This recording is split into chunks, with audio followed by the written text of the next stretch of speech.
I'm estranged from my father simply because he married the mother of the girl who was bullying me when we were 8 years old.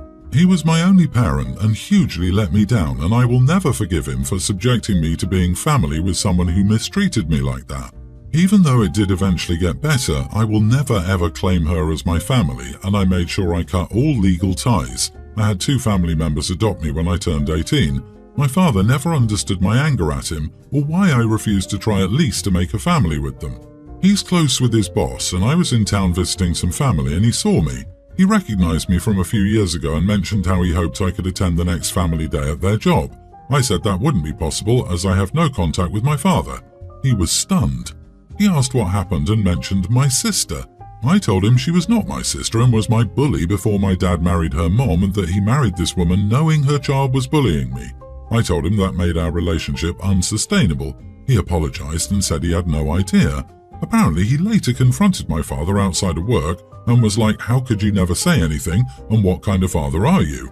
Word is now spreading around people my father knows and works with. He tore into my family members who adopted me, who were his family members. Then he emailed my very old email account saying I had no right to spill such personal business to his boss, and it was petty and childish and showed I had no decorum. Am I the idiot? Edit. I had to go 2 years living with the girl who bullied me. They did eventually put a stop to it when I was 10, but from 8 to 10 I had to live with and go to school and be in the same class as the girl who bullied me since kindergarten.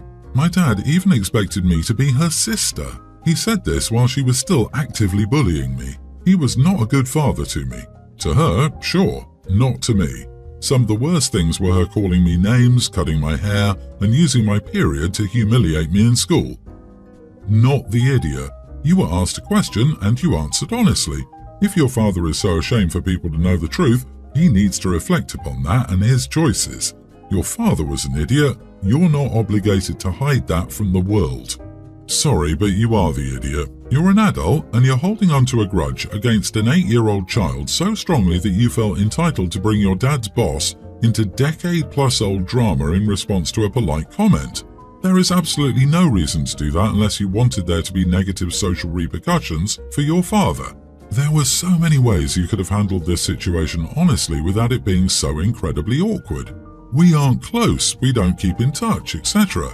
This is clearly something that's still actively bothering you to the point that you're still lashing out when you're reminded of it. You need to seek therapy and work on this. You're letting the actions of a kid poison your adult life. Regardless of what anyone else did or did not do at this point, you're the idiot for not doing better for yourself and your mental health. Read OP's edit. The stepsister, name called, blasted her for starting her period, cut her hair with scissors, and bullied her badly until they were 10 and living in the same house. Dad wanted them to be a family and for her to put up with it. He was a crappy father who took away OP's safe place so he could mess around. The boss asked a question and OP answered truthfully. She didn't give unnecessary details as everything she disclosed was relevant to the question. Also, screw decorum. If someone mistreats you, you are under no obligation to hide their behavior so they can save face with people. I've actually been kinder to my enemies than estranged relatives because family is supposed to love you and not put you in harmful situations. Exactly. Stepsis cut OP's hair, which is well beyond normal bullying. I don't love that OP dragged Dad's professional life into it, but damn, what kind of father puts the actual safety of their child second? That's a very profound parenting failure. I find it amusing that the man who knowingly brought their daughter's bully into her family called her out on decorum. His getting reamed by his boss and the truth being spread across town are the consequences of his actions. My friend moved in with me and my toddler a couple of months ago with her toddler and cat. She's mostly only here when she has her kid, but on the days the kid is with her dad, my friend is hardly ever here and is over at her boyfriend's house. She does come to ensure the litter is cleaned and the cats, because I have a cat too, are fed before she leaves, but she's never here. It was an entire month of her leaving the house right after getting home from work, spending some time with the cat, then going straight to her boyfriend's. Most nights she doesn't even sleep here. She was starting to leave when I asked her if she was going to her boyfriend's. She said yes, then grabbed her keys. I stopped her and said we really needed to talk about her constantly at her boyfriend's. She said, "What is there to talk about?" I told her I didn't appreciate her going there almost every day if she was going to live here and that there needed to be boundaries. My friend said she's there every night that she has her kid and only leaves when she doesn't because that's the only time she can see him. She stated that she would invite him here, but she wants to be courteous to my son and me, so she goes over there and ends up staying the night so that she isn't coming through the door very late when my son is sleeping. She asked if this was about her leaving the cat there some days and mentioned that this was not something I told her would be an issue when establishing house rules. I told her it wasn't about the cat, it was about her never or hardly being here for days at a time when she lived here. She said she wasn't going to just not see her boyfriend and didn't understand the issue, then walked away. This confused me and now I'm wondering if I might be wrong. Am I the idiot? Edit, she's also said that she shouldn't have to adjust her social life just because she moved in, but I've told her it's my house, I have rules and boundaries. She's moved into it, and I feel like she can move in with her boyfriend if this is really a problem. You are the idiot. I just read somewhere that boundaries are limits you set for yourself. Control is limits being set for others. There is no reason for you to have any control over where she spends her time. Why do you need her to be home? If you would like to spend some time with her as your friend, then you should just tell her that instead of trying to control where she spends her time. Having a roommate who's hardly home seems like a dream situation to me, unless the reason for having one is for companionship. This is bizarre. You're being a little single white female about this. It's very weird. What do you want from her? A babysitter? Did you think she only moved in to be at your beck and call every day? She has her own life, and you already said the cat wasn't the problem. She's not your teenage daughter. Why does it matter if she's away from the house? It doesn't sound like she'll be your friend for much longer. Girl, she's a grown damn woman with a kid, and she makes sure the cat is fed, watered, and the litter box is clean. And she pays rent. What the heck is your problem? She's grown. This is not a teenager. Boundaries? What boundaries? She's not bringing him there out of courtesy, but you're still light bulb. Oh, I get it. You miss her. Then dang woman, just say that then. I am or was going to be the best man at my brother's wedding next year. My wife was invited to be a bridesmaid and she initially said yes. It turns out that the bride is now expecting my wife to get a whole new wardrobe for the bridal showers, bachelorette party, rehearsal, and reception dinner on top of her bridesmaid's dress. The only colour she's allowed to wear to all of these events is the same lavender colour as her bridesmaid dress. She was even given a few swatches of that material to take shopping with her. The shoes and makeup have to match for photos. Even pyjamas have to match. The bachelorette party is a week getaway plus all of the other events. It's like an additional 10 days of clothes my wife will never wear again. She normally wears black or dark colour clothes. I bring this up to my brother after he hands me the fabric swatches. I told him this was the dumbest thing I'd ever heard. He said that's why they're giving me almost a year to get all of the items together for the bachelorette and weddings. I'm thinking of my wife's reaction because she's already not great friends with the bride. I told my brother that my wife can attend the wedding as a guest, not a bridesmaid. My brother gets mad, saying I'm upsetting his fiancée's aesthetic that she had planned. He asked for a few days of accommodation and I said no. He tells me I'm no longer his best man for this and I'm selfish for destroying his fiancée's dream wedding over a few dresses. Edit, I did discuss this with my wife. I told her afterward and she laughed, saying, hard pass. Not the idiot. It's so incredibly selfish when brides do crap like this. It's unfair to expect everyone to spend what will ultimately be thousands to try and accommodate this type of request. Your brother is being delusional. Tell him you'll catch the next one. This is nuts. Good thing you didn't take their crap.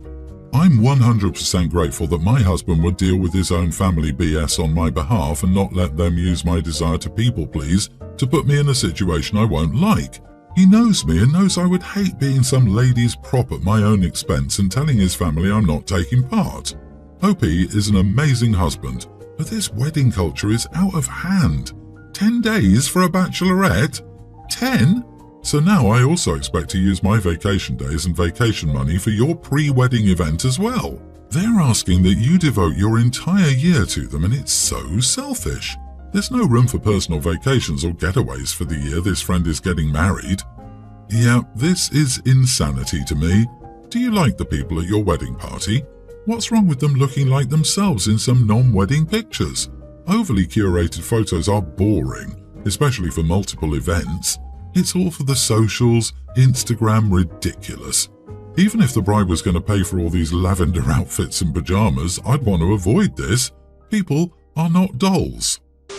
I, 33 female, have a friend, Max, 34 male, who's a single dad to Ava, young grammar school age female. Ava's mom is not in the picture and gave full custody and rights to Max before she was even born. I agreed to help out Max and Ava and am very involved in her life. I will admit I used to like Max, which is mainly why I agreed, but it was just a crush and I got over it pretty soon after, but still helped out with Ava. I get on very well with Ava and she calls me her aunt. Since then, I got a more demanding job and have a fiancé who I moved in with. His place is far from Max's and I find it harder to meet up with Ava, but I still try my best to see her. Now I'm pregnant and my pregnancy is high risk. My fiancé and I agreed that I would take time off until the baby was born and would think about going back later. I currently work freelance and pick and choose what projects to take on. I told Max for the time being I'd like to reduce how often I see Ava, as I can't keep up with her in my condition. Max tried to negotiate to drop off Ava at mine, but my fiancé and I firmly said no. He works long hours and I can't be there for her one-to-one. Max and I still share the same friend group, so I'll see Ava sometimes socially, so it's not like I've cut her out of my life. Max is calling me the idiot for not helping look after Ava and saying I'm essentially abandoning her, and I've put him in the situation of explaining this to her. I feel bad for not being able to be around Ava as much, but I currently have very little energy and have stuck to my decision. Not the idiot for wanting to prioritize your family. However, I feel like you should explain this to Ava yourself.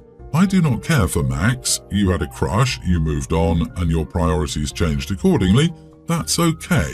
However, the girl sees you as part of her family almost, and she was used to hanging out with you. If you stop it so suddenly, she'll be heartbroken and bewildered. So at least talk with her about it and assure her that you still love her, etc. I think that would be in place, unless you didn't really love her in the first place and didn't take the whole thing just as a chore from the beginning.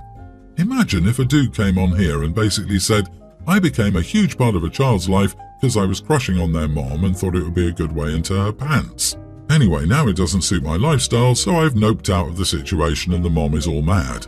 I just can't help but feel that everyone would be calling them a monster, or at the very least, they definitely wouldn't be attacking the single mom.